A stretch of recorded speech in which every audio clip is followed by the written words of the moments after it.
gladly pay you by the hour for a minute or so, so you can sign off on the towers where they'll piss on your home. And if you feel like you're just powerless to answer them no, it's 'cause you are.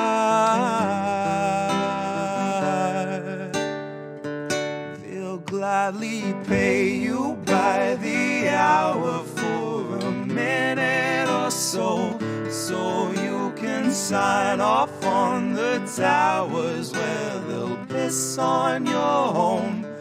And if you feel like you're just powerless to answer them no, it's 'cause you are.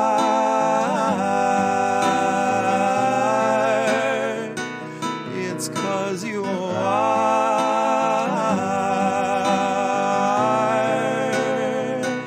They'll gladly stagnate a living wage, snap the chains, bury it. Labor slaves in rusty cages dragged behind a chariot, led by Mr. Racial Jungle, Joseph R. Iscariot, fighting over scraps as they barrage us all with variants and BuzzFeed clickbait, straight until we're paralyzed, trying to distract us from the concentration camps that Joe had swore he'd close but only chose to amplify, where they got 50-something kids in cages made for 5 to occupy. And no, she hasn't seen the camps, but Harris swears they're paradise. She tells us the facilities are safe, and that right down to the women, they are regularly sterilized. Then she throws her head back and she proceeds to laugh, that sort of heartless cackle you'd expect from someone working steadfastly on behalf of the virus and a Congress full of parasites. And where was I? I was busy cashing every blue check, demonstrating plainly all the narratives expected from the verified. I was busy breeding verbal leeches by the terabyte. Train them to exsanguinate the wealthy while they sleep at night. Bleed the oil barons dry and barren, say they showed us how to share and now we share alike. Tell them I contracted rabies from a feral mic. Now I'm just another species losing sleep to noise pollution and these glaring lights, forced to change its habits and adapt to just survive.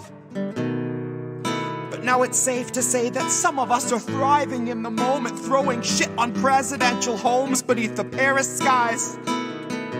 So if you feel like you're just powerless, I guess you bought the lie. But I can tell they're petrified of our collective might, 'cause I can hear those gentrifiers weeping at the sight of our collective rights. And I only can imagine the intensifying fear of knowing revolution's near, and all that's left to do is simply wallow in the thick anticipation of a rabid bite. And baby, one day you can ask your leaders just what that was like before you grab a slice. So if you think you're powerless, allow me now to change your mind. Honey, if you think you're powerless, allow me now to change your mind. See, they'll pay you hourly, tax them each apart, and build a shining tower out of loopholes and cards, and tell you that you're powerless to keep you in the dark, because you aren't, because we aren't. You see, they'll pay you hourly, tax them each apart, and make you build a shining tower out of loopholes and cards, where they'll tell you that you're powerless to keep you in the dark, because you aren't, because we aren't.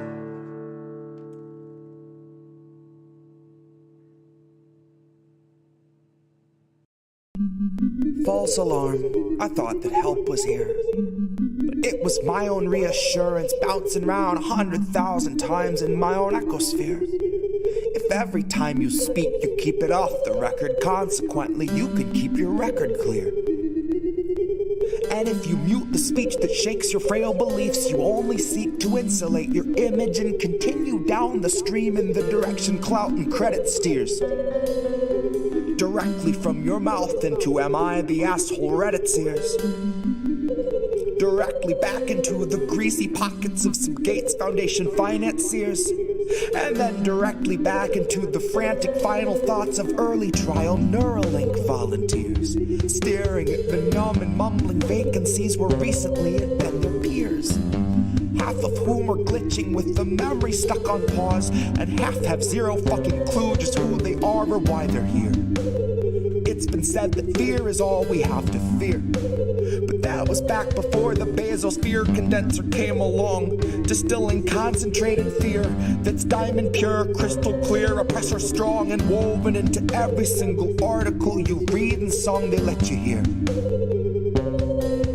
And then Elon heard that Jeff enhanced our fears by 86%, and he said, hold my beer. And not a single sheep among the herd would turn their head or say a word, cause they were all too busy begging for the shears, begging for the muzzle, happy just to guzzle, feed, and watch a screen for all their years. Man, to each his own, can't afford a home, but they'll let you have your cozy little ecosphere, where there among your own devices you can break the seventh seal, overthrow the oracles, and slay the seer. All the tomes were burned and all the lips were seared. Shut your eyes and all our lives just disappear. Now blink them twice. Welcome to your ecosphere.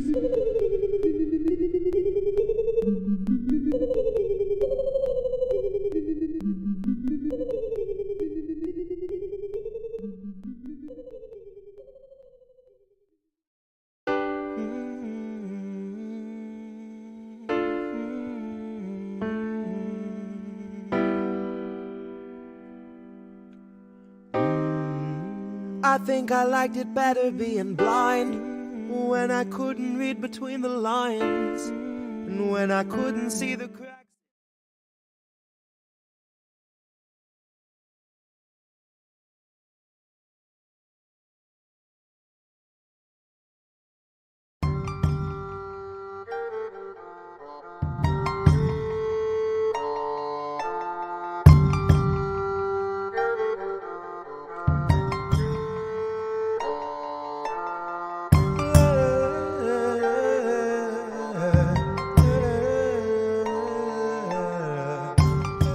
Welcome, everyone, to the Politics of Survival. I'm your host, Tara Reade, and I have a very special guest whom I really enjoy. I've been on his show, and I follow his work and share it quite often, so you'll recognize the name, Niko House. Niko, welcome. Hey, thanks for having me on, Tara. I appreciate it. Glad to be on your show this time. I'm sorry? Because I'm glad to be on your show this time. Yeah. It's good to have you. It's really good. And I was admiring your chair that you're sitting in. What kind of chair is that? Because that is like... It's a GTR racing chair. Ooh. Because like when you're in the office as much as we have to be, yeah. You got to be comfortable. Back starts to get a little bit stiff. So yeah. So a little plug-in for that. We're not even being sponsored by that chair, but it looks like a good chair. So there you have it. Yeah, you're actually reclining it. Look, it's really nice. Ooh. You can have a relaxed podcast that way. Mm-hmm. Well, so I'm really happy to have you on. We were just kind of talking off camera a little bit about regime changes. And what was ironic about that is, remember all the rhetoric around how Biden and his, McFaul and Blinken and all of those people were saying, oh, we need regime change in Russia and get rid of Vladimir Putin. But the only regime changes I've been seeing in huge demonstrations have been in some of the Western countries. What do you think of that? I mean, it's kind of wild, huh? In which countries? Well, in some of the Western countries that we're seeing, so like Italy is about to lose its government, and and they're having some problems. And you were mentioning Panama, which hasn't been on the map, and the UK, the resignation. Yeah, it's Panama's having their issues too, and that's generally an American-friendly country. Like we've been seeing that, like the regime change attempts that get the focus are obviously ones like in Sri Lanka, where they, insensibly benefit the U.S. or NATO powers, if you will. But like with situations like in Italy, kind of like what we saw, what happened, during the pandemic, when when Greece had massive protests that we had never seen before, and like no one talked about it, and it was like almost the whole country was protesting. You see a lot in France too. Like the entire Western world is demanding change within their governments, and really the oligarchy, if you will, and yet they're just pretending like it's not happening. It's bizarre to me. Yeah. And they're like, oh, well, we have to go support these other regime change. Like, I mean, even the Ukraine obviously is a regime change effort to some degree, or it was one.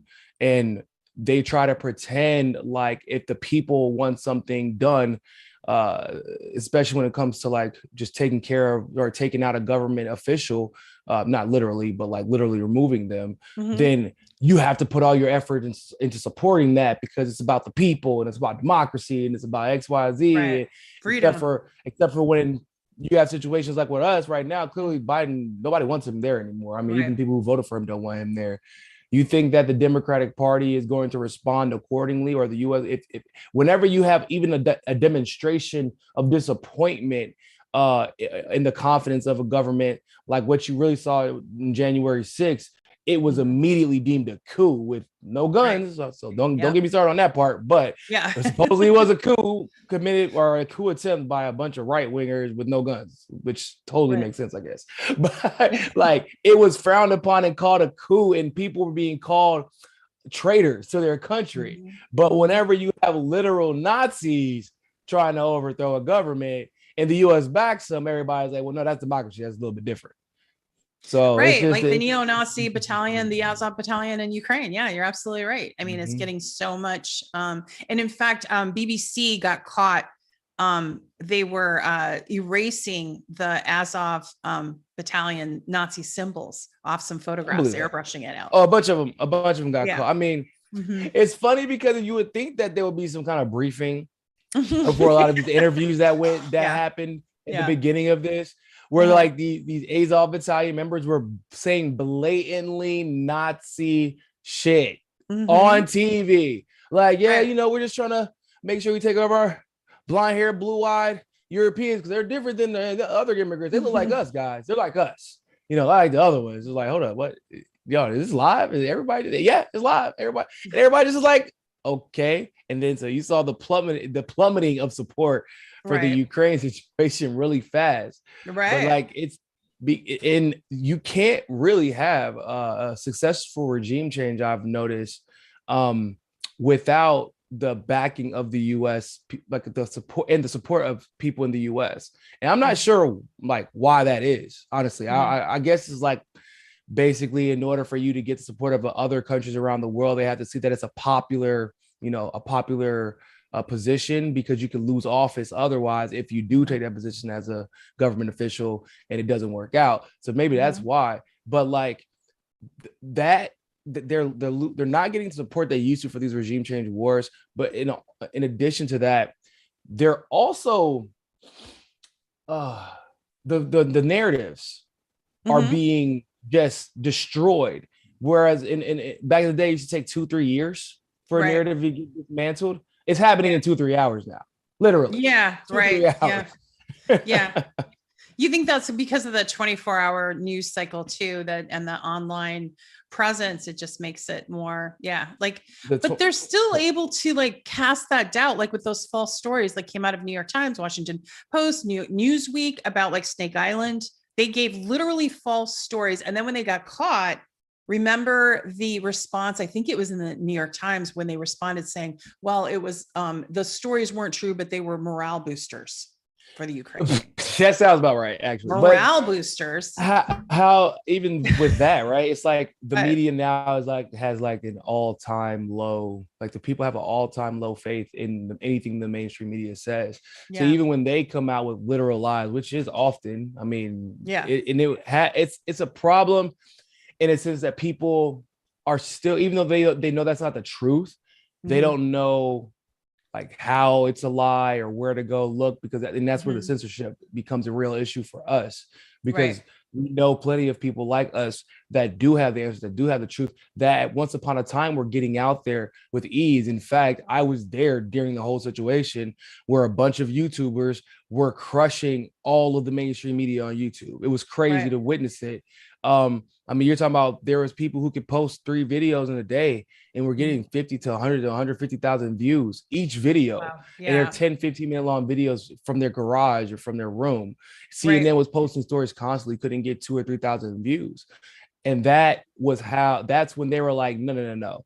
We can't keep lying successfully if these people are coming in and releasing videos exposing us lying and then are being seen by everybody and being paid for telling the truth. God forbid we do that. That's like the worst thing you could possibly do if you're the media. So they work with companies like Google and YouTube and made so that it's hard for us to be seen. But that's also was necessary because people didn't believe. They just stopped believing in the mainstream media.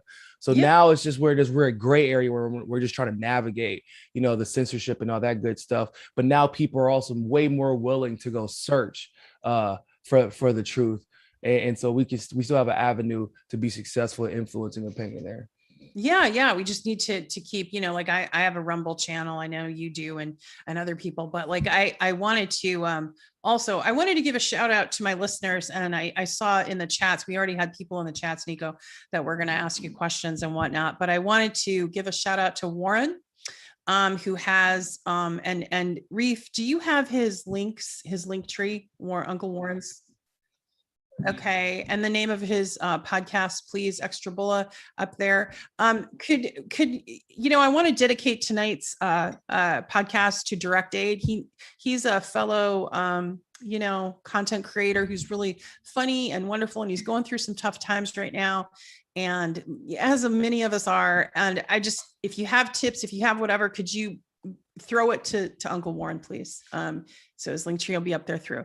Now, Niko, I wanted to talk to you because I was on your show and you kind of were able to tell everybody who I was, but I wanted to hear more about how you came to be in this space. You talked a little bit about watching YouTubers, really kind of blow up and succeed, but your content's really amazing. It's really informative, but it's also positive in a world that's, got a lot of negative things happening. So I appreciate you in our space. And I guess, what was your trajectory and how did you get to where you are now? Whew, that's a crazy story. Okay.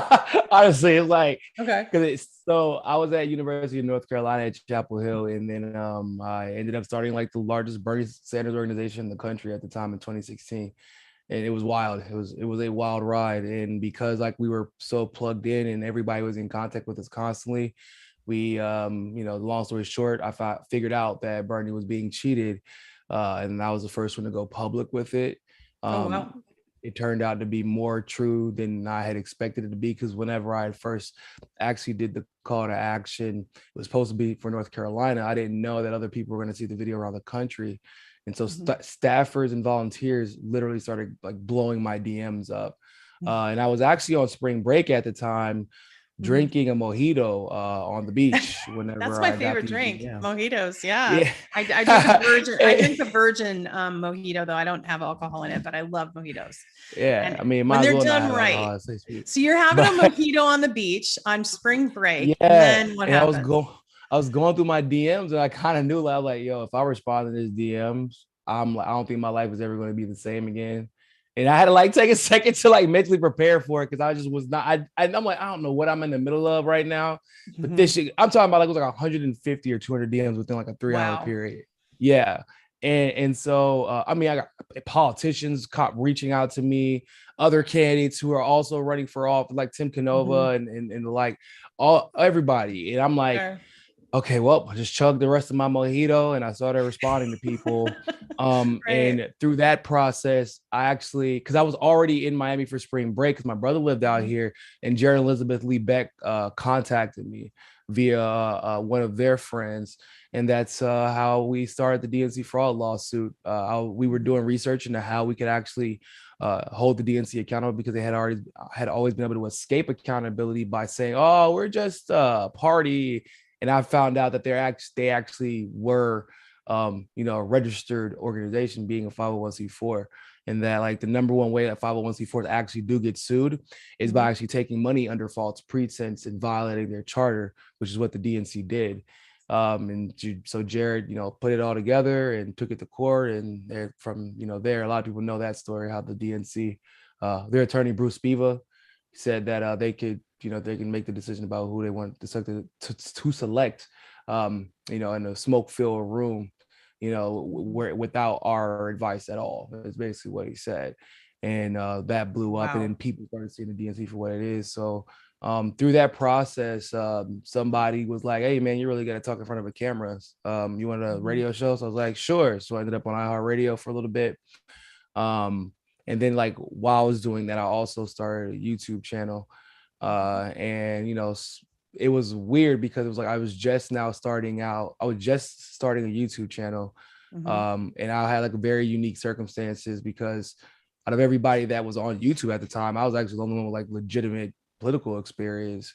I mean, like largely the reason that Tulsi had introduced the Secure America's Elections Act was because of the conversation we had about election fraud and me explaining to her how I was able to figure it out and where they were doing it during the 2016 election.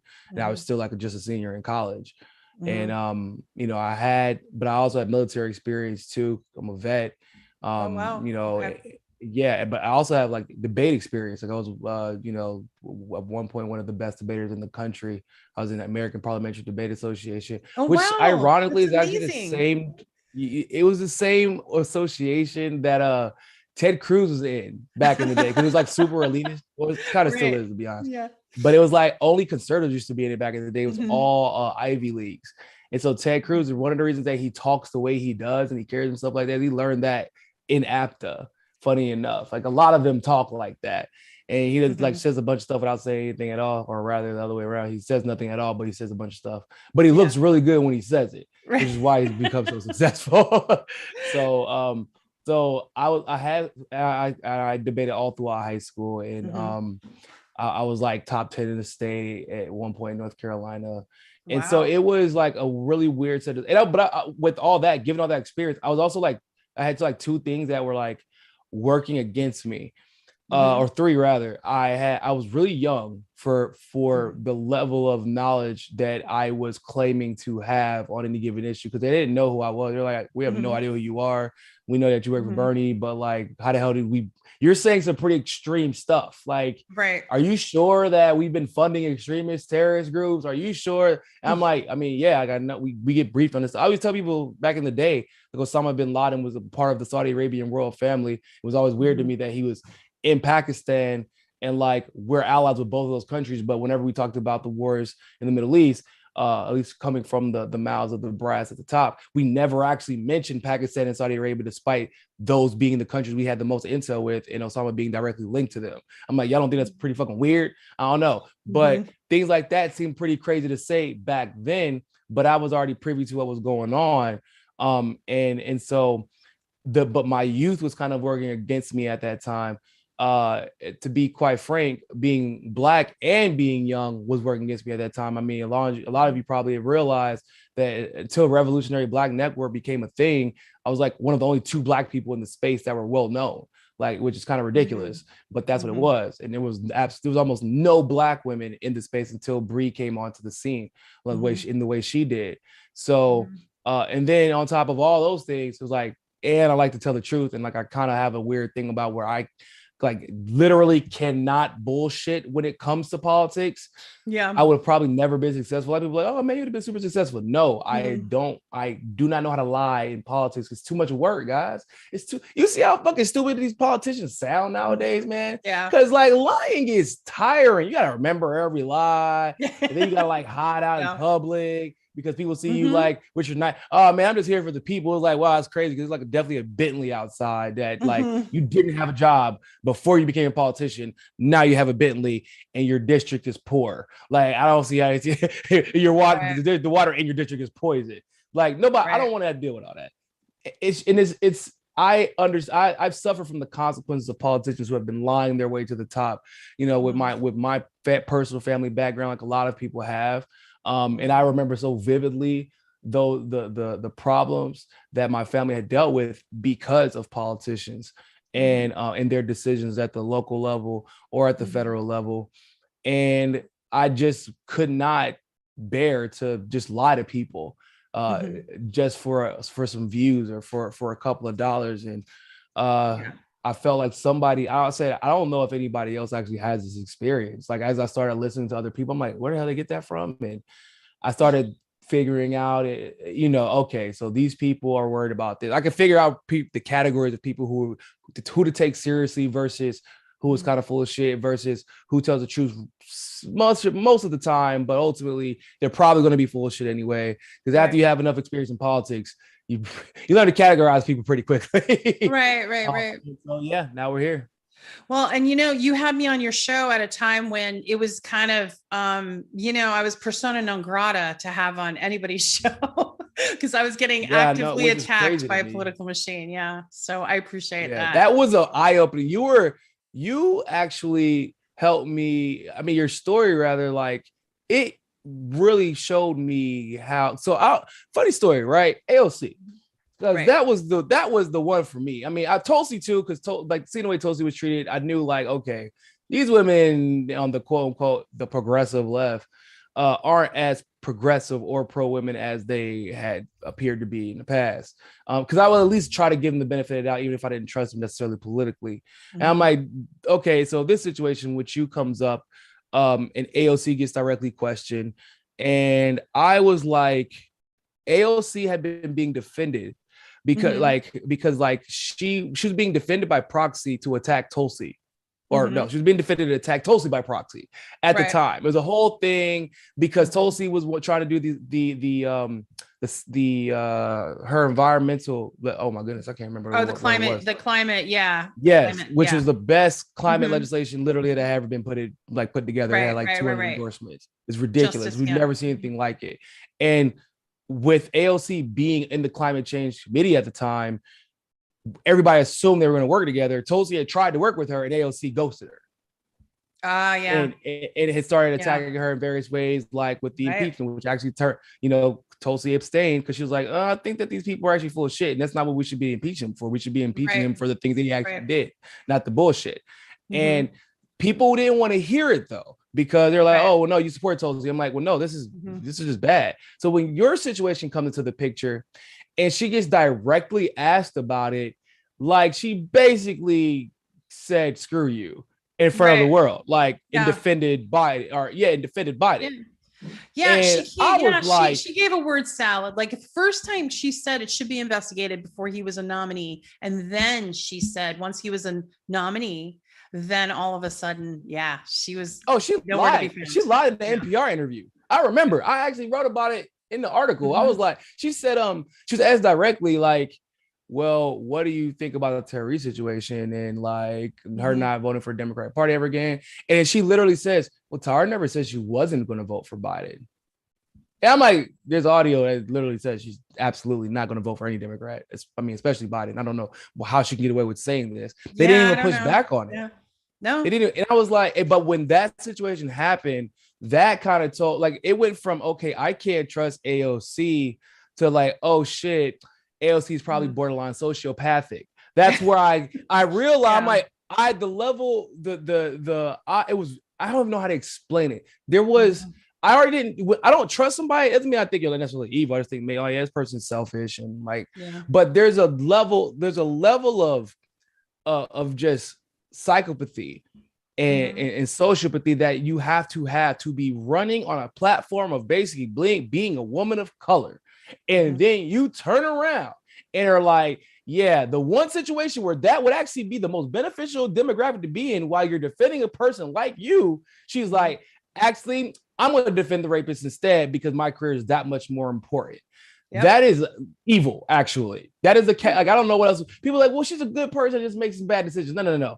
I know what those look like. That's not her. That's evil and selfish.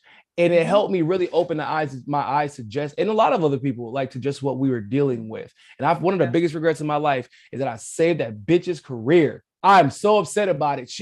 I used to, some people know this if they watch my show. No, I was the one, first viral interview, excuse me, not the first one. After AOC started getting hammered in the media after she won her primary, because she literally didn't know anything about politics, which makes her winning her primary even crazier, honestly. Like, they were looking for help trying to get her right for interviews to anticipate the questions that she was getting. That one CNN interview she got where they asked her, well, how are you going to pay for all this? And then I told her to say, well, to ask them, like, well, just ask how they're paying for all the wars. How about we just take some of that money and pay for healthcare instead? And the whole spiel that she did, like, that went viral, that was me who gave her that.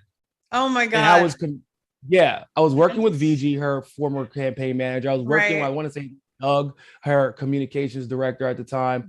And literally I was feeding her answers. Wow. Like, feeding her answers, because she had no fucking idea what she was talking about. Right. And at first I didn't ask for any money from her. I'm just like, oh man, no, like, if she's going to get in Congress to do the right thing, it's absolutely worth it. Right. Lo and behold, probably one of the worst decisions of my damn life. Like, so you didn't get the gala Met invitation to Met Gala invitation. I know, which is kind of messed up, because I'm definitely more fashionable than AOC is, for sure, 100%. I didn't get the Met Gala invitation, and I damn sure didn't get somebody to write all over a perfectly nice dress. And I don't get no Vanity Fair covers, none of that, man. No Vanity Fair covers. But it's lessons in life that you have to learn. And I try not to let negative experiences from my past influence how I treat people going forward in the future. Like, you don't ever want anybody to knock you. That's one thing I learned from Tulsi. I try to let anybody knock me off my center anymore. Because that was very frustrating at first, when I had very genuine intentions with a lot of the people that I had helped, and I didn't realize they were taking advantage of me. Even if, it could be something maybe innocuous to somebody, but like, there were people that would, because I wasn't as popular back in the day, but all the major players knew me. They were coming to me, asking me for advice, asking me for my analysis. And instead of having me on their show to talk about it, they would go on and talk about it themselves and pretend like it was their idea that they had, even though, like, it's a super specific thing. Like, for example, I was actually the one who broke the Hillary Victory Fund information. TYT took credit for it in NBD, and they said they got the story from Politico. That's actually not true. I gave the information to Jordan Sheridan. Jordan Sheridan said it was bullshit, even though it was not, because I got the information directly from the North Carolina treasurer former North Carolina treasurer for the Democratic Party. And the next morning, the story breaks. Right. With no background as to how they figured out this super complex a web of like finances all over the country. Cause like, I literally spent hours doing it, and I had a whole research team dedicated to exposing this. And I was in Jared and Liz's office actually at the time when I was talking to Jordan, and he told me there was nothing there. And then TYT took the story and ran with it. And then once that story blows up with Donna Brazile and she confirmed that it's true, right, Jordan and TYT actually took the credit for it, and then no one ever mentioned it. And then even with the DNC fraud lawsuit, there are people literally like even claiming credit for the lawsuit, which is super weird, even though Jared and Liz constantly corrected him. And even in his book, he's like, yeah, actually this lawsuit wouldn't be a thing without Niko. Niko's the one who found us, and he was the one who broke the story, and it was all his analysis, and he's the one who figured all this shit out. And everybody was like, yeah, but man, this person used to cover it a lot. I'm like, they're like, well, yeah, we told y'all to interview Niko. Y'all literally refused to. So because at a time where a lot of people were just talking and talking and talking and talking, I was the only one who was in this particular space. But like, I was just so tired of people just sitting around and fucking talking all day. And I was like, I'm just going to do something about it. Is that cool, everybody? Okay. So I'm going to do something. And that gave that, when you actually are one of the ones who are willing to get up and do something about it, and you know what you're talking about, that makes you particularly dangerous to those who bullshit for a career. And that's because I had the experience. I was actually doing the shit, and I knew my stuff, and that made me a target. That's why I was getting attacked by leftists for not voting for Biden and being very clear as to why I'm not doing it. Like selfishly, for the first reason is I'm Black. Joe Biden hates Black people. I don't know why this is a very complicated situation. Like I shouldn't even have to keep talking after I give that reason because it's well documented. But I was being attacked for telling people that because there was a narrative out there that Black people were supposed to vote for Biden. And if all the white neo-progressives out there are like, well, no. Black people, he's way better for Black people than Trump is. Now I'm like, no, they both suck for Black people. I don't know why we're even having this conversation. They both suck for Black people. Biden actually, unfortunately, though, has been way worse. Why? I'm saying that if I am a Black person and I've been proven to know what I'm talking about, that makes me a direct threat to those whose income solely relies on getting views from bullshitting people and lying to them and then pretending to be outraged the moment that Biden does exactly what we expect. Right. Which is he's made some amazing gaffes. And and as you know, from me being on your show, he has a history of being racist. Back when I worked for him, I remember I had to meet with the chief of staff to ask for diversity with the interns because they were just hiring kids, specifically sons of board members on Bristol Myers, like Bristol Myers Squibb and DuPont. And so the DuPont board had their kids go for their internships, to get connections and whatever. And that's how it works. They were all very, very wealthy. I mean, this is how wealthy. One of the kids had a suit that was custom made, delivered to the office by their parents, like that kind of, we're talking that kind of, it was, and he was very, well, you heard his remarks about Obama. Like he was low-key racist. He was a good Black one. Yeah, and Obama, hold up, did he think that was a compliment? Even Obama knew how racist he was, man. Even Obama, bro, you do not run. How do you feel about it now? He shouldn't run. I still feel the same. He sucked it up and took a bully and supported Hillary when everybody and their mama who's in politics and who's in DC knows Obama, both of the Obamas, they despise Hillary. They despise that woman and still swallow their pride and endorse her for mostly because it was probably to protect his legacy because if she got exposed, inevitably he would too. But until he literally announced that he was going to run, Obama was like, no, don't do it. Don't do it. Would you support him? Right. But he shouldn't do it though. I have to, I guess. But he shouldn't do it, So that tells you a lot. Yeah, it does. And the stuff that's come out about Bill Clinton, and it's amazing how they protect him and the Obamas. Well, and I don't know if you heard about this, but my nemesis, Tina Chen from the Time's Up Legal Defense Fund, Tina Chen and Hillary Rose and all of that group, right? Okay. That got dismantled and exposed for what they did, which is they were a catch and kill for powerful men. And including Joe Biden, they did a how-to under the guise of protecting women. It was made it so fucking horrible. One of the last conversations I had with them was they were trying to get names of other accusers from me, right? Really? And and anyway, so they were exposed. Oh my God! Do you know that the woman? I know this is gonna sound crazy, but you know that the what's her name? Harvey Weinstein's former executive assistant, I guess, and lawyer that was advising him. Lisa Bloom. Do you know her people are the ones behind the Deshaun Watson case too? No.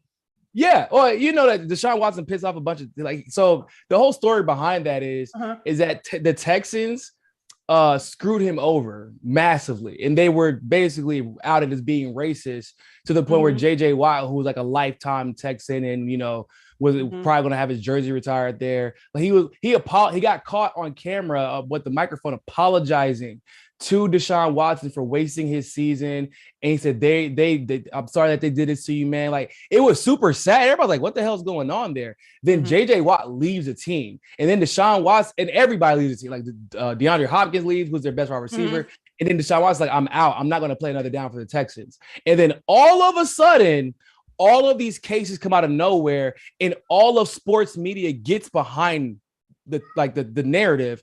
And I'm like, hold on, well, we don't even know what happened because it's kind of nobody thinks it's a coincidence. Because I remember that Ben Roethlisberger raped somebody and no one said anything about it. I distinctly remember being there, like for that. So all the girls come out at once, and I'm like, yo, this kind of seems like a really familiar process, but I don't think that Lisa Bloom would be behind this, right? Because that's nope, just kidding. Nope, she's right there, of course. And so then you start finding out the Texans, a lot of the massage therapists that Deshaun had been working with, like the randomness of the therapists were actually because the Texans were the ones primarily hiring them and giving them to him because he's like traveling all the time. He's always getting hit. Mostly because that's their fault. They had a sorry offensive line. That's a different conversation. Anyway, and like, so all this stuff starts coming out, and everybody's like, wow, is Deshaun Watson going to be able to play this year? And it's like getting blown up. And then some of the discovery phase happens. And they're like, hold on. The Texans were providing the massage therapist? Well, that's a little bit weird, don't you think? And then some of the women got caught apologizing to Deshaun Watson directly because they were the ones inappropriately touching him. And he had to say something about it. Oh, wow. Yeah, you know what's interesting, which is why he got signed this year, despite all the hullabaloo going on. Yeah, and you know how you know Lisa Bloom was behind it because when he got signed, he got in the midst of all this, he got signed to the largest contract in history, guaranteed like $230 or $240 million, and then like immediately HBO put a documentary together with all the women immediately, like the next day. And I'm like, oh yeah, that's definitely some Lisa Bloom shit. That's because that's that's how CAA rolls, yo. That says how they do business. They will control the narrative to hella high water, no matter how much the facts are against them.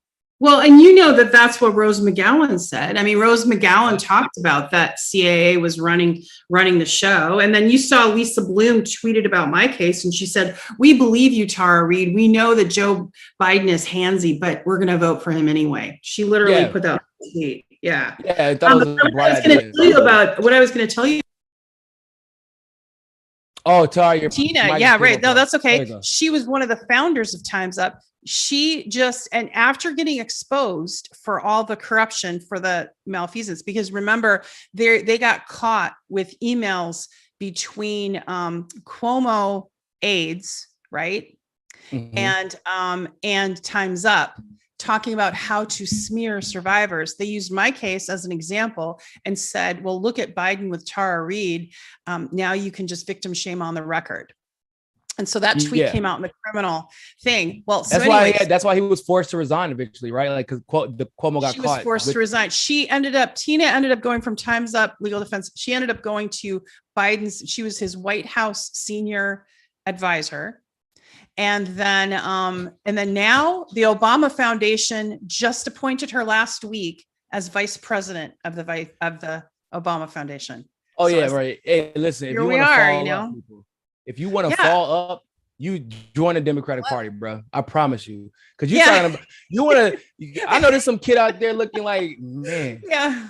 Anybody really can be president if you want it bad enough. Because like they're looking at Biden like, bruh, my mom's getting on me for getting C's. Joe Biden is shaking hands with the air. I think that me getting C's should be celebrated at this point. If this man shaking hands with the air, becoming president. Right.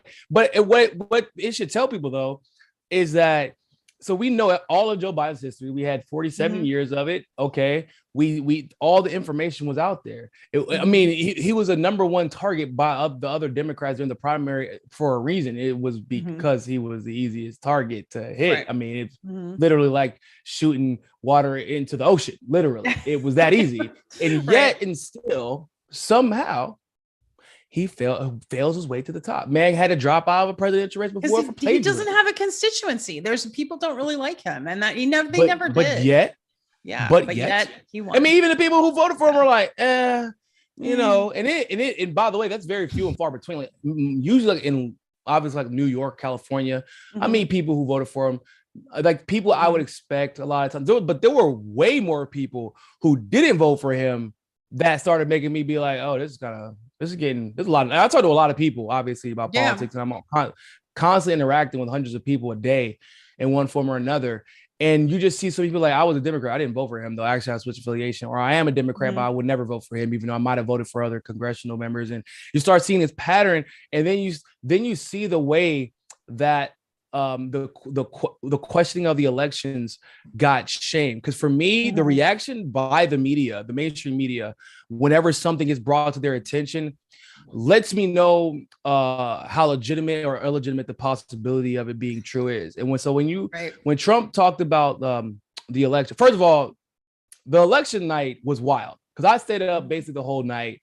And I watched the numbers being manipulated like in real time. I can't even really go into all of it right now, but we watched things happen in Michigan and Wisconsin, and we were on the phone trying to understand, like, hold up, we've never seen this before. And literally my team, especially Pasta and Fiorella and Johnny at this point on the combo couch, shout out to them. They're great. Election integrity is what we do. Yeah. Like that's like that's how I got into this space. This is, and they travel all over, like literally they literally travel all over the world now. All over the world. Like, this is what we do.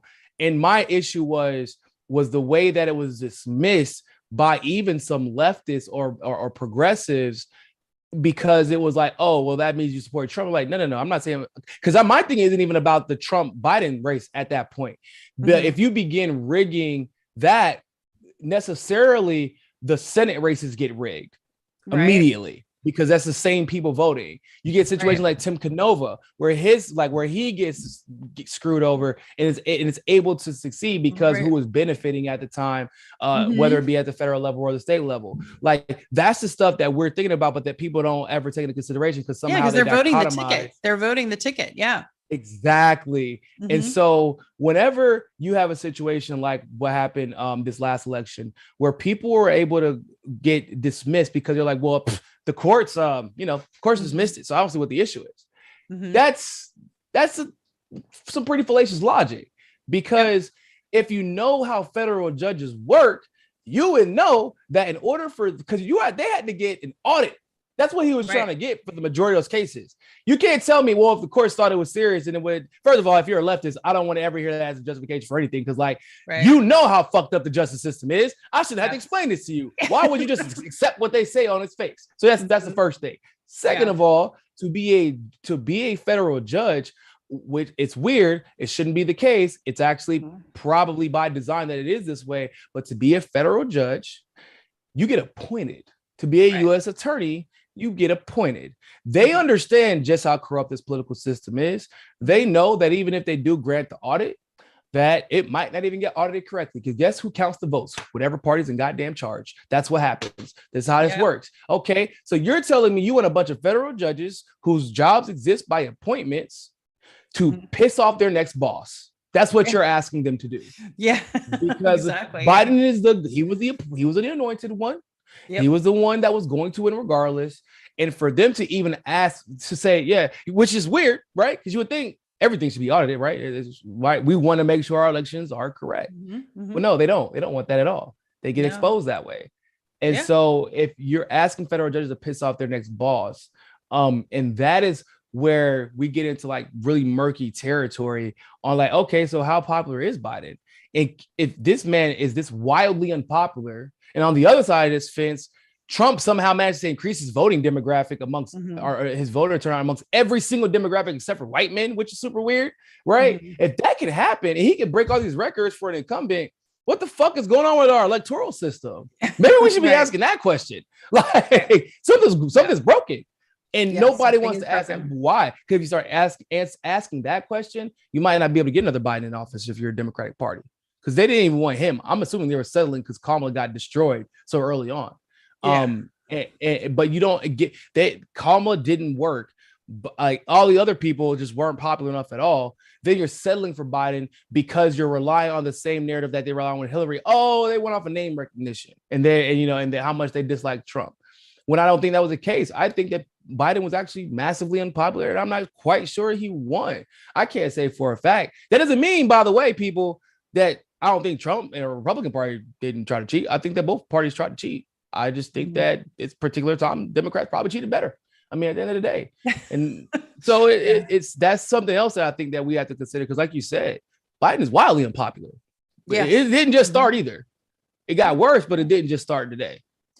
You're right. You bring up some really good points about the brokenness of the electoral system right now, and and it's ironic that we send election watchers to other countries. Meanwhile, we're engaging in kind of this kind of very dysfunctional system. But hey, I wanted to do Reef while you're here. Could you lift up any questions or messages for Niko? Okay, cool. I think there's a lot. Okay. we need critical thinking. Asked if you were going to do any reporting from Cuba, Niko. So I can't answer that question right now. I feel you. Okay. I hear what you're saying. It's a great question. I can't answer it in the moment. But okay. It's I will say this. It is something that has been discussed in length by my people at MCSC and the people that would help facilitate that trip. And the reason why it was because of what took place with the SOS Cuba situation. I mean, for me, I lived in Miami. I was on Calle Ocho when all those protests were going on. And I know I was joking, but I was also being serious, right? So these protests were massive. These parades were massive. And like the ambulances outside, the cops were protecting them. I'm like, from who? I don't know. But like, we're protecting like the protesters. It was bizarre. I'm like, hey guys, y'all don't think this is weird? They're like, what do you mean? I'm like, since when do cops protect protesters? That's not normal. That's right. It means you're on the wrong team. I'm sorry. I don't know what to tell you guys, but generally, if cops protecting your protests, you're on the wrong team. Yeah. And so, and we saw all the misinformation that was out there, right? Because a lot of Cubans here, they don't know. They actually have zero idea what's going on in their country. And even the older Cubans are literally relying on what their grandparents, who unfortunately were probably like racist as hell and, corrupt. That's how they got their fortune. They're relying on what they're telling them. And so when you have people who they're like, oh man, it's an authoritarian dictatorship and they don't really have a democracy. And I'm like, bro, they have like 60,000 people actually like run for office. They have the highest literacy rate in the world, right? Yeah, like 99% literacy rate. Like their legislature is 50% male, 50% female. And then like they discovered the cure to cancer or lung cancer and put in the fucking inhaler. And they have healthcare. Mm-hmm. Yeah, like their problems are almost exclusively because of the embargo. These sanctions. Yep. And people will say, oh well, I'm like, because you're like Fidel. So the way that they take things that happen in like countries like Cuba or Venezuela and pretend like a lot of it is not normal for the world. Fidel's role in that particular case was very similar to what Winston Churchill's would have been in the UK at the time, as in like he was like the commander in chief, but the legislature, because like no man is that damn good where he can just if he will be the most efficient and effective dictator in history if he was able to get all of that done. Such a high literacy rate, have a 50% male, 50% female legislature, able to desegregate, able to do all this crazy, is still able to work with other countries, and still even providing aid to other countries in Cuba's heyday. Like you can't do that by yourself. I'm sorry, you just can't do it. And him being in power for that long isn't weird, actually, because it's normal that when you have a leader that people trust, especially when they're going up against the U.S. empire and willing to stand up to them, you don't want that leader to leave. Part of the reason the United States has these term limits that were recently implemented in the FDR era is because of what transpired that almost led to us having a socialist president who openly was going to who's Henry Wallace, was openly told, hey, bro, when I get in power, dog, cool, all the African colony shit that UK got going on, yeah, that's dead. We're not supporting that no more. Like the shit that's happening in the Caribbean, we're not supporting that no more. Desegregation, lands back to the indigenous. Like we're not going to wars anymore. I'm staying out of it. And that's how we got Truman, because they cheated Henry Wallace. He's the first person who was a vice president to an incumbent who was replaced. Because he was cheated, and they found the dumbest guy they could find, the most racist guy they could find, put him in power. Now you have the CIA and the atomic bomb. That's how it goes. And that FDR had 4 terms, and that's the only reason Henry Wallace is going to be able to take over. And they were like, no, we can't have that happen. So term limits, and they made it seem like it was about, we have to make sure we cede power, that people don't get too greedy. That's undermining the will of the people. That's why countries like Venezuela, Bolivia, Chile, a lot of these I think Chile actually does have term limits now, but that's because that's something that we did when we overthrew several of their governments. We do that. We make sure, because we can't take power without a transition of power happening every single, term or every other term, and give us time to prepare. Because we know that's how we took over Ukraine, the transition of power, right? Yeah. Iraq, transition of power. That even in Afghanistan, to a certain degree, transition of power, like we did it in Iran when we overthrew Mossadegh in 1964 or 54, excuse me. So like that's what we've always done, and so Cuba has this that people believe that Cuba's not a democracy, and like Cuba has a more secure democracy than we do at the end of the day. But but we need more people now to go there directly and report and expose. Like, yeah, these are a lot. Like people still believe that they call it the Castro regime still. They literally still call it the Castro. What? Like, hold up, I'm like, damn, I didn't know like Castro came back from the dead and took back over. Well, and there was a window of time where you were allowed to travel to Cuba, and then the window closed again. So, but which I knew was coming because people were actually starting to see the truth, and Cuba's economy was about to start booming, right? Then they want to be there. And it would have been like counterproductive to the original reason why we overtook Cuba, which is they are extremely competitive economically if they are allowed to flourish, many of the countries in the Caribbean. And we can't have that. I mean, Cuba's massive. People don't know how big Cuba is. Cuba's massive, even though it might not look like it on the map. But they have a huge agricultural economy. The weather, beautiful. The people, beautiful. The healthcare, wonderful. Like that makes you a problem. We don't like to compete economically. I don't know why people. I know people think capitalism is about competition, the free market. No, it isn't. No, it isn't. It's about crushing your competition at all costs and reducing competition in the free market. Right. Which leads us to next question in chat a little bit. Yeah. Okay. Jared Brown asks, corporations are destabilizing the world economy. How do we destabilize corporations? Is the question. I want to add a caveat to that. I think that corporations are, with the help of the intelligence community, and Niko and I were talking about that for a minute before the show. So what do you think, Niko?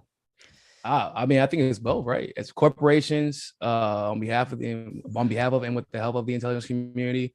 But the intelligence community in some cases on behalf of corporations, right? They're almost inseparable. I mean, a lot of people don't know how Silicon Valley is literally just one big CIA operation. I mean, like that's not even hyperbole. You look at they revealed that with Facebook, that reporting that Alan McLeod, Gray Zone did, with Facebook. Gray Zone just did another. They did another report recently. McLeod did one on some Facebook exec, I think.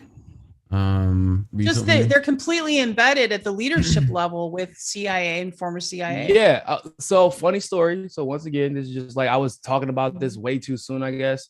In 2017, it was 2017 to 2018. I literally did a story about how to make a long story short, the day that Facebook became a thing was the day that the CIA ended this department that was solely dedicated to trying to map out where everybody would be at, what you would look like as you got older, your family, like a database. They wanted a massive database to track you, but they couldn't get people to volunteer for something like that. Like, hey, you want to come join the CIA's massive database?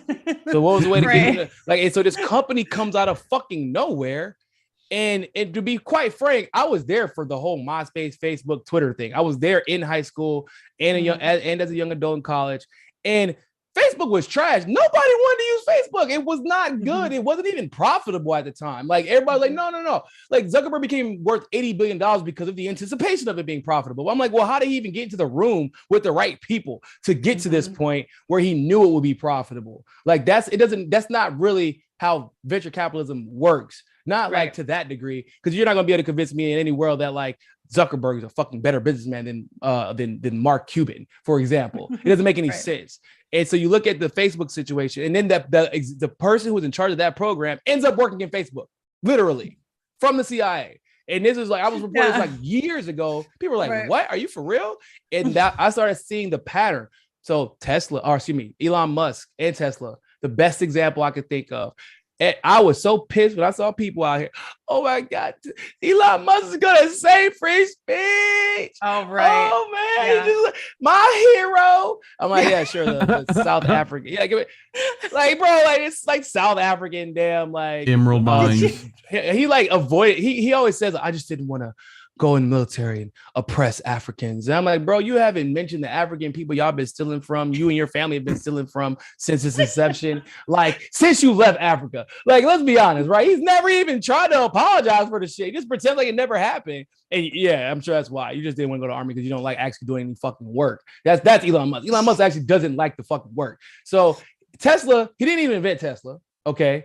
He pops up as effectively an undocumented immigrant because he illegally migrated to Canada. And it's weird that nobody ever talks about that. For all you MAGA people out there that seem to fucking love Elon Musk and y'all don't like undocumented people coming to steal your jobs, like y'all don't have a problem with this guy coming in here and becoming a billionaire after being undocumented and never having to address why he was able to migrate to a different country and then come into the US undocumented. But, you know, different country for a different day. Right. So doesn't invent it, actually has a hostile takeover of Tesla. People don't know that. His takeover of Tesla was hostile. It wasn't his.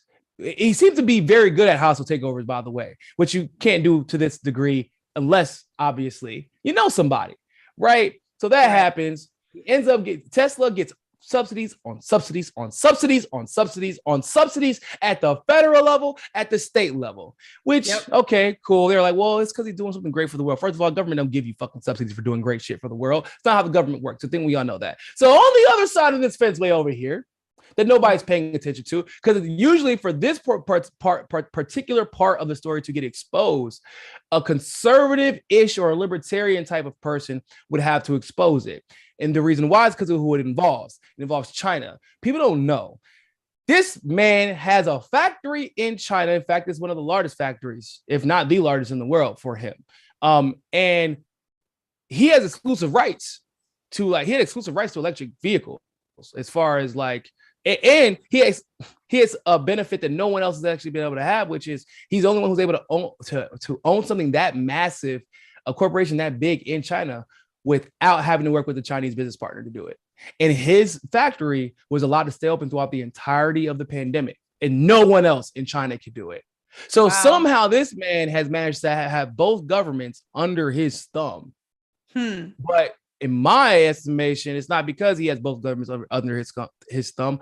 I believe to a large degree the oligarchs of both government, or at least the governments and the oligarchs in China's government, are using him, or he's working for them effectively, which is how you fast forward to SpaceX. Where everybody thought it was about space travel. I already knew what time it was. I'm like, that's stupid. It's not happening. Turns out, oh, nope, just a weapon system that can travel weapons around the world in less than an hour. Yeah. And he has a bunch of contracts with the Pentagon. Why? Because that was what this was about. It's always about building up his brand, building up his legacy, consolidating all these different resources and all these different companies to get what they want without ever being directly attached to it. That's what Peter Thiel's role is in society lately, even though he seems to be trying to deviate from that. I guess he realized he was getting used up. He probably didn't like it that much, but they were kind of almost started replacing Peter Thiel with Elon Musk lately. And I do believe that part. Yeah, I do believe that part of the attempted hostile takeover with Twitter was, well, I don't know if I think that might have been actually Elon. I think Elon was like flying off the handle and like decided I'm gonna try to do something altruistic and magnanimous. And part of the reason I think that stock started actually taking a massive hit when they did was to stop Elon from buying it, because it would have gotten him some autonomy from this contract, whether or not it be official or otherwise, that he's in with the government, where he can be killed at any moment. The moment they flip it, not killed literally, but his billions can be reduced significantly at any moment. Like whenever he announced, he said, actually, I think I'm done with SpaceX. Like, remember, like that happened and everybody kind of forgot about it. And then Tesla stocks plummeted and it made no sense. Like, why are Tesla stocks plummeting? Because he's pulling out at SpaceX. And why is the only way I can invest in SpaceX is if I invest in fucking Google. Right. That's who owns SpaceX, which is what? Like a lot of how are you getting contracts with the Pentagon? Like a lot of the PayPal mafia, like the rest of them, like with Peter Thiel, with you know. So they're connected to a lot of Right. media and stuff like that now too. So, super Yep. fun to watch Well, those monies fly.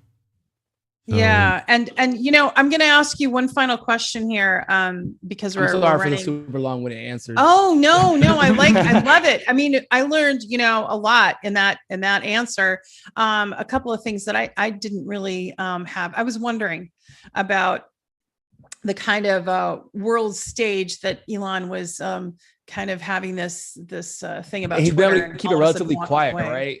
Yeah. Like he keeps it relatively quiet, but yeah, like, but because that's how the duopoly works, right? Sure. Like I am a leftist, and so most leftists aren't going to say anything that makes like China look negative. But I'm also like black, and like I'm very aware of what's going on with Africa, with China, which a lot of people don't know about. That's a different conversation. And so I just try to take things for what they are rather than what I want them to be, because we need to stop operating like that and assuming that these powerful government entities in any capacity are altruistic.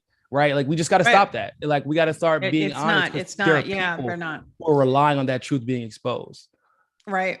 Exactly. Well said. And that brings me to my final question, and it's a big one.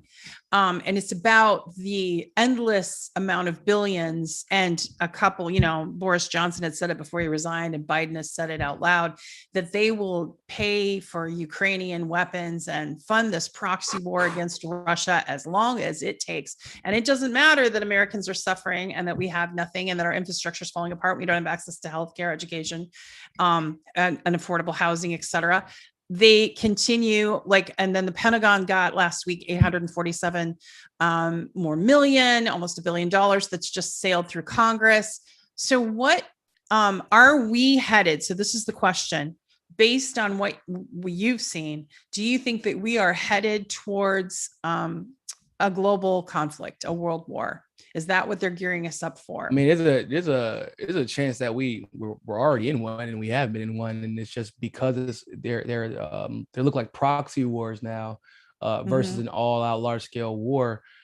We haven't been privy to it, and like, let's be honest, right? Being in America, you're almost insulated from all of that, right? Like, it's. We have a lot of, I'm fully aware of like the privilege that we have as Americans. I never have to worry about like my house being bombed one day.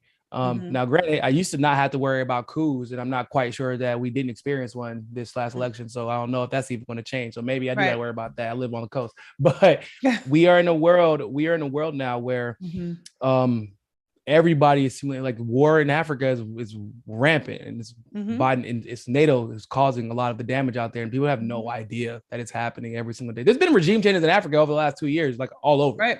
And people don't even know. There've been massive assassinations that have been happening. People don't know. Regime change in the Caribbean that people aren't familiar with. Like it looks there's like mercenaries out there now, special forces, Ranger. It doesn't look the same as when it did. Now, with that being said, the First World War was about the Industrial Revolution. People don't know that, but the UK, Cecil Rhodes, the guy responsible for creating South Africa, actually the character Victor Moriarty from Sherlock Holmes, he was based on Cecil Rhodes. Because Cecil Rhodes was a scholar and like wealthy businessman. And if you notice, every fucking plot with Victor Moriarty is him trying to start World War I. It's literally, that's the plot. He's trying to like own all the pieces that he would be able to profit from by starting World War I. But it was because the UK had this plan of world domination and global domination that they needed the US to be a part of. So they worked with people like Cecil Rhodes, Lord Rothschild, worked with people like JP Morgan at the time. And they started to demonize Germany and Russia because it was the number one countries that were competing with them in the Industrial Revolution, and they were winning. And it was easy for them to be a cohesive unit because at the time they were both considered quote unquote empires, and they had their leader, and they were all united behind those leaders.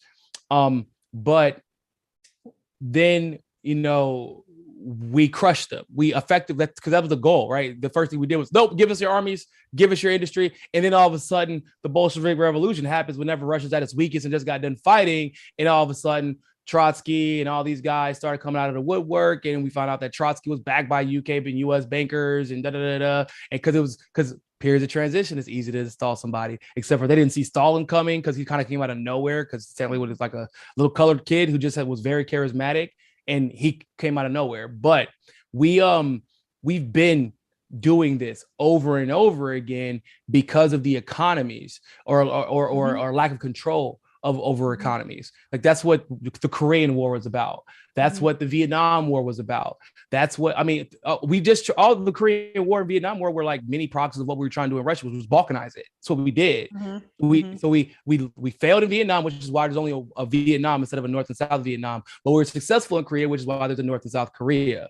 So, and you see that all over I mean, and they never called it a war either. They called it a conflict. It was never allowed to be called a war. Yeah. So now Russia has basically come out, and I can cuss, right? I don't like this is like, yeah, it's fine to cuss. That's fine. Okay. I mean, for more or less, like Putin and Russia kind of came in and put their dick on the table like throughout this entire conflict. Like they're like, actually, yeah, we was actually just being nice to y'all. We actually don't need to do any business in any of y'all currency. We're just gonna do it in rubles now, and y'all gonna do it the hell we tell y'all to do because y'all can't afford to do otherwise. And we've known this the entire time. We've been stacking up gold for 10 or 15 years. Y'all have been fucking spending money on frivolous wars. We've been building positive relationships with countries all over the world. And then, like, as soon as they make the call, Saudi Arabia is like, yeah, US, you're on your own. India's like, yeah, US, y'all on your own. Like, everybody is like, it's like when Biden did this, he didn't actually call people to make sure it was okay. Like, he just assumed. The staffers just assume, like, yeah, this is the plan. That's what we always do. We get, and they're like, well, hold up, bro. You didn't call us. We didn't get to check our bank accounts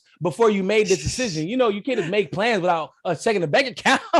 I got a checking and a savings, and I made 5 transfers from my savings to my checking this month. So I'm blocked until next year, is what I'm telling you. And Russia gives us our gas, okay, and our oil. Don't do this to us. We're out. You're on your own.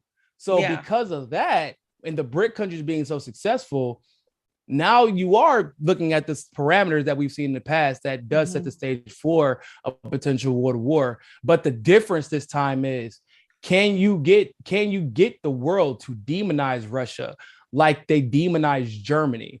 Because you could lie about the Lusitania and we couldn't find out about it for 7 years, or for 70 to 80 years. You know, and figure out, oh shit, the whole reason that we joined World War I trying to be a lie. Well, yeah, it was. But that took forever because we had to wait for the CIA to release the documents. Now you figure out this stuff in real time.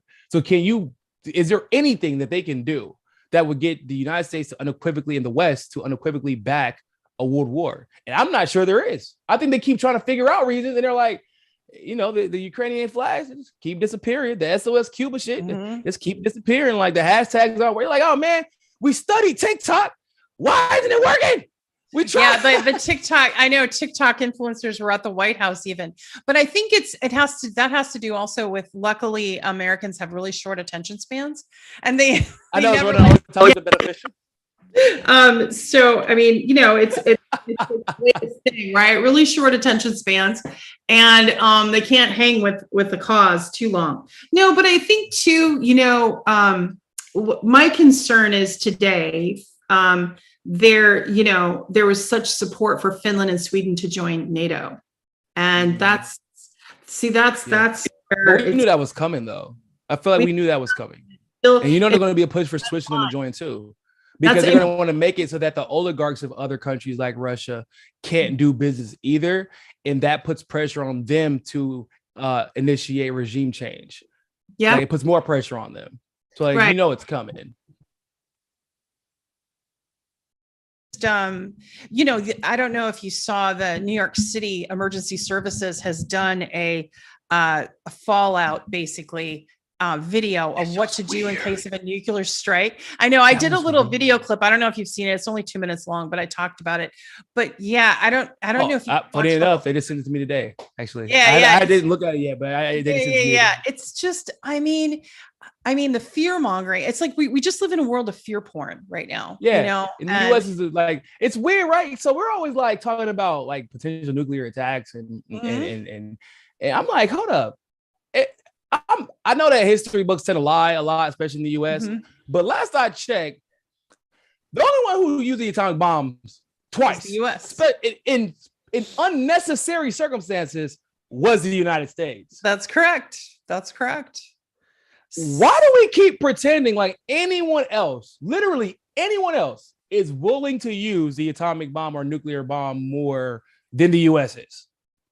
No one else. Right. Literally, you have history of footage of Russian leaders, multiple Russian leaders over 30 years, be like, yo, man, can we chill? Like, this is wild. Like, why are we doing this? And presidents being like, nah, man, we got to keep ramping it up. We got to. Why? Because y'all might attack us. We're telling you we're not going to do it. We'll dismantle our weapons right now. We'll do it right now. Yeah, but you might not. He's like, no, y'all liars. We're not liars. Y'all the only ones who lie. Yeah, right. But what if you do though? What if you lie? And when you see that video, people don't know, or they do know, but they don't think about that type of stuff. Like they're like, oh man, Russia would attack. Why the hell would Russia attack? Russia doesn't even like attacking U.S. soldiers, despite the fact that they know special forces and Rangers and Delta Force are aiding and abetting literal terrorists in like the situation with Syria. They don't punish innocent people for the actions of their fucking corrupt government. They've just never done that. There's no history of it. No. Whereas the U.S. is shown to do the total opposite. And we do it's fearful. NATO country and NATO. Yeah, U.S. and NATO. You're absolutely right. And NATO is not a defensive force. It is an aggressive force. And it's and it should be dismantled, you know? Absolutely. I mean, oh yeah. It should have been dismantled. But it was never, they don't ever put those organizations together to get dismantled eventually. Everything they say, anytime the U.S., it's like the Defense Department. It's like, bruh, if this was the NFL, like y'all literally don't even have a defense or offense or defensive coordinator. Y'all just go straight offense. Y'all don't even know. Like, nope, don't even give them the ball back. Just keep it and keep throwing it down the field, and we'll figure it out later. Like y'all, we never do anything defensively. I mean, at least not for our defenses. Maybe for the defense of the interests of the oligarchs and the elite. But we as a country, we have to learn that we cannot be ruled by our fear of just the uncertain and the unknown. Yeah, you're absolutely right. You're absolutely right. That's how we get manipulated.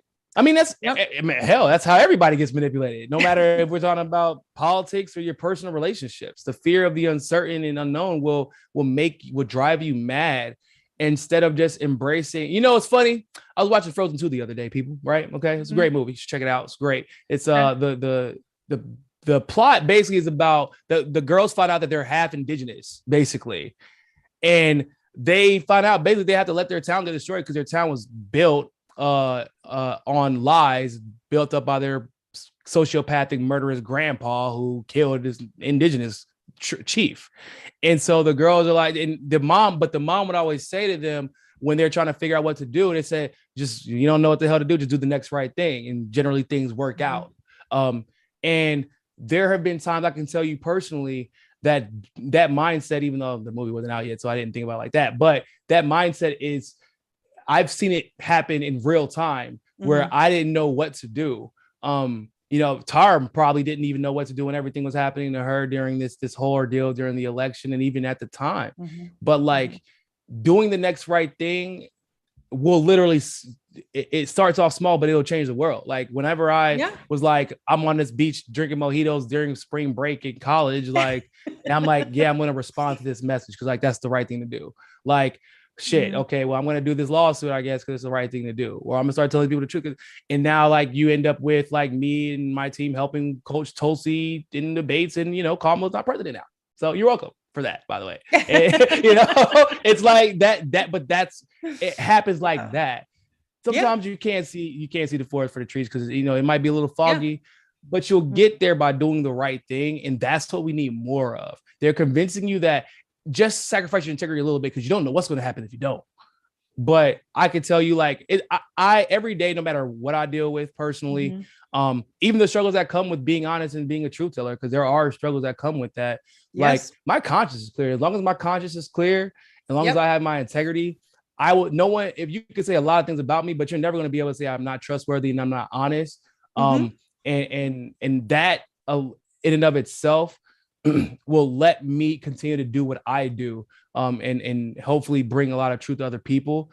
And like, you'll feel good about yourself at the end of the day. Like you can't help it because every time you tell the truth, you save a life. That's how I feel about it. Like, and eventually you'll get like Tara, you'll get like me, you'll get like, you know, people like Jimmy Dore or Julian Assange. Yeah, Julian Assange, especially Julian Assange, and you might end up changing millions of lives. And when you, at least it's, you know how it goes, right? It's when you least expect it. You wake up one day, you're like, oh shit, I'm on the news. What just happened? I was not this important. Yeah. I don't understand when I got right. And you just, but it's dope. Even though the pain that you got to go through, because I feel like I witnessed cheating, I witnessed getting screwed over, I witnessed being the people trying to manipulate me. Right, and right. Pushed me. Absolutely, Same thing with you. People gaslighting you and lying, and even though it's Mm-hmm. clearly obvious what was going on, right? But it just pushes you. You just got to use it. It does. You got to use it. You got to stay in there. Well said. And that's a hopeful note to leave our conversation with. And I wanted to, before we go though, Niko, if you could talk a little bit about where people can find you and when, and those kinds of things. And we do actually on our, because we're we're live on several platforms. We do have your links below, but just kind of tell people what's coming up for you. So and what's going on. I'm on Twitter, obviously, at Real Niko House. I'm on TikTok. I'm actually about to hit 10K followers on TikTok, by the way, everybody. Wow. So yeah. So I'm like an older millennial, but I'm figuring this stuff out, guys. There you have it. I'm on Instagram too. Actually, surprisingly enough, I think Instagram is my biggest platform right now. I have like 100,000 followers on Instagram. It kind of happened out of nowhere, but because of the reels, I was getting traction. And I guess they hadn't figured out who I was yet. Now, eventually they do figure you out. But I'm on Instagram too, at Real Niko House. On Rockfin, Rockfin's dope. Love Rockfin. Shout out to all my Rockfin people. And I'm on Odyssey, YouTube. I actually have a backup channel on YouTube. It's just Niko House. You type it in, it'll pop up. And when is your show usually? When's your show usually? When is your show? Yeah, I'm actually starting a new show, a new podcast, excuse me. So it's like I'm getting back to doing more long form podcasts. Okay. Because I feel like now that we know what the problems are, we need to have conversations about flushing the issues out and finding solutions and figuring out where how to bridge these gaps within our understanding of society. And so it's actually going to be called the For the People podcast. Good. Because my name is actually Nike. Well, my name is Niko, but I was actually named after the guy that's Nike. It's just a male version, and Nike means for the people. Victory for the people actually is what it means. But Nike took it and just said it means victory, which is not true. Like it means victory for the people. They just cut the rest of it out because that's what Nike does, I guess. But yeah, so that's coming out soon. I'm actually in the middle of. Thanks for reminding me. I actually need to contact somebody about my logo and graphics. But yeah, and so that's gonna be fun. I'm gonna actually try to start having. I'm gonna try to start flying guests in studio, and we're gonna just, like I said, have much longer conversations and try to keep it a lot more relaxed. Good. Are you producing this yourself, or are you producing this yourself? Actually, my wife helps produce my shows. I'm sorry, who? When RT's not doing it, my wife actually produced. She learned how to do all of she's the one who actually produced all the graphics and lower thirds and everything for my main show. Well, shout out to her. What's your wife's name? Susie. Well, shout out to her for doing the graphics and whatnot. So she's producing your shows, and that's amazing. That's cool. I know it's dope. Yeah, the reason that RT low key found me was because they're like, hold on, like, you in a studio somewhere? I'm like, no, this is my office. Why? They're like, it looks like you're in a studio. I was like, oh no, this is my wife did all this stuff, man. Yeah, this should be done on a computer, on a laptop. So I'm very, very fortunate to have the help. Sounds great. That is wonderful. That is wonderful. It's good to have that help. I've been lucky, I'm with the Independent News Network, and Indy and Reef do the engineering and producing, and they do the clips, and it really helps. Those guys. Clips from the podcasts and stuff, but they're lifting up a lot of content creators. They do a lot of do a lot of stuff. Shout out to you guys, man. Y'all help. It's doing your own content is not easy, guys. No, it's not. I know a lot of y'all get out there, y'all like, man, I'm gonna be an independent journalist now. Right. Hop on YouTube and you talk about that thing that you're most passionate about. Right. You talk about that thing you're second most passionate about. Appreciate on the couch is some money from Rockfin, so appreciate the tip. Yeah. Anna Mayer's the last minute. Hey, and thank you guys. Wins in the end. So, right, and thanks for the tips. And then again, a shout out to Uncle Warren and Extra Bullis. So those of you in the space that know that show, please look at his links that Reef put up so nicely and help him out. Okay. We all need support and help. I just actually am on now Locals. Are you on that yet, Niko? I am on Locals actually. I hadn't posted in a while, but I am on Locals. Okay. Good. And I'm on Telegram, my Telegram channel. That's where I post all my content and quick breaking news updates if I can't get to the camera.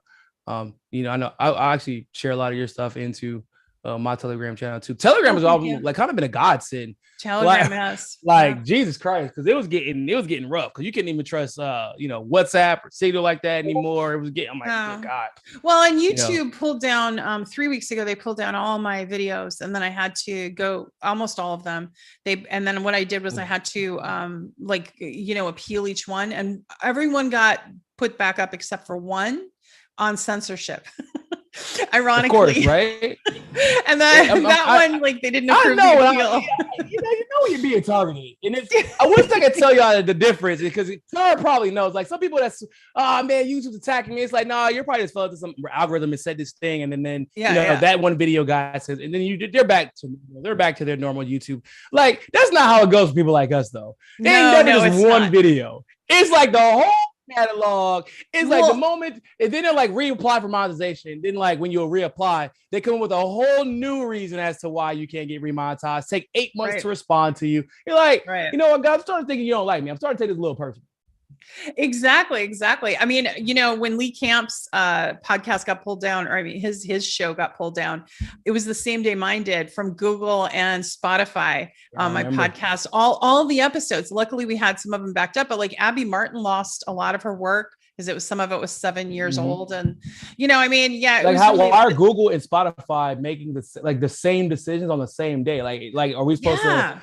That's just a weird coincidence, I guess, right? No, it's not. What's amazing is that all the people, in our space, like we've been talking about it and like pushing back on it, and Jackson Hinkle apparently just got banned permanently from certain platforms and demonetized, and PayPal and everything else. And they're doing that now, demonetizing everybody. So I've never actually used PayPal like that to take money, because I knew that was coming from a mile away. And but people are just letting it go by. It's like, we're just accepting it. What I'm saying is, we can't accept this. We've got to start. We can't. No. It's got to change. And shout out to everybody who keeps following us around this merry-go-round of censorship, like, to these different platforms. Of censorship. I know every week it seems like, hey guys, so we got a new platform for y'all to go follow us on, man. Like, I know y'all get tired of hearing it, but just think of it like a game, man. Like, you never know we're gonna be at. Like, we're on Earth's Carbon in San Diego. Like, we're on Earth with the independent journalists hanging out at today. Like, I want to start doing. I do want to start doing, like, but with more people, like, shows where we host kind of like live shows, like how Jimmy Dore, but like where we actually have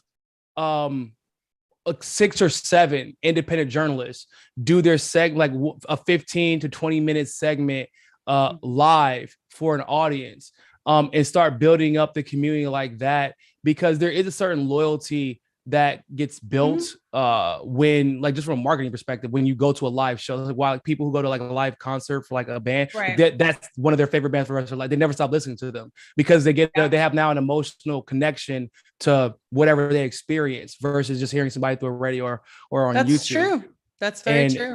And I know a lot of people kind of live, some people kind of live out of nowhere, but a lot of people live like on the individual coast in the DC area, and can make it to wherever they need to make it. And so I think that would actually be, something dope that we could do. Like, and you're getting different journalists generally for every show, but I do think that it's doable, and I think it's necessary, because, like, it's cool talking behind the camera, but it's actually just way better talking to people. You get a lot of energy. You get exhausted talking from behind the camera a lot, right? But when you're talking in front of a crowd, it's different. You get energized, and it kind of reminds you why you do what you do. So exactly. That's true. And speaking of crowds, I want to thank the audience tonight, because there was a lot of people making comments and questions. I'll look through the questions tomorrow and send them Niko's way, if there's something for him, or I'll try to post something. So I don't want you to feel like we didn't get to you. So sorry, Reade, guys, I know I'm long-winded, guys. I know. No, that's okay. Reade, before I close out, before I close out, Reade, are there any important comments or tips or things that you want to call out people? Indy wanted Niko to mention his work on Assange before we left out. Okay. So, but other than that, we can like close. Just generally. Yeah. Okay. I mean, I don't want to mention like my work on Assange personally. I would rather give credit where credit's due on other people's work, like the Assange, like Misty and the whole Winston. Assange group, Steve Poikonen. I mean, the people that were literally out there every single, doing their show every single week, going out there to DC, talking about it every single day, and to the point where people were getting irritated because they just would not allow the focus to be taken away from Assange.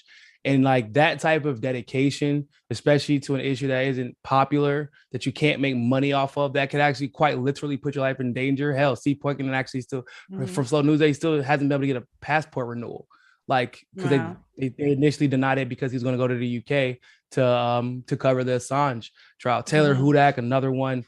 You know, all these people that have just dedicated their lives to bringing coverage to that story. Like I've done my part, obviously, but like what Assange has done, and then subsequently what those people did by sacrificing their brand to make sure that people know his story, you know, that should constantly be celebrated. And you know, the job's not done. I know he's being extradited, or at least that's what it's looking like right now.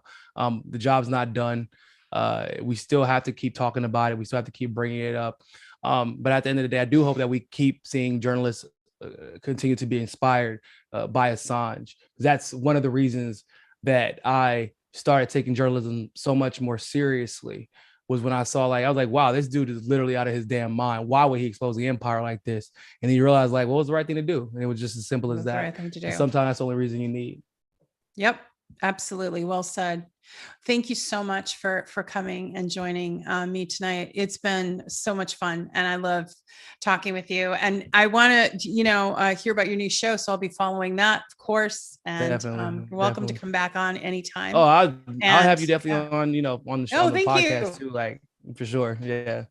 Oh, that's amazing. That's cool. I would love that. And I appreciate that. So to our audience members, thank you. And there you have it. Niko House was in the house, and you rocked it. You did, you brought a lot of information and a lot of inspiration.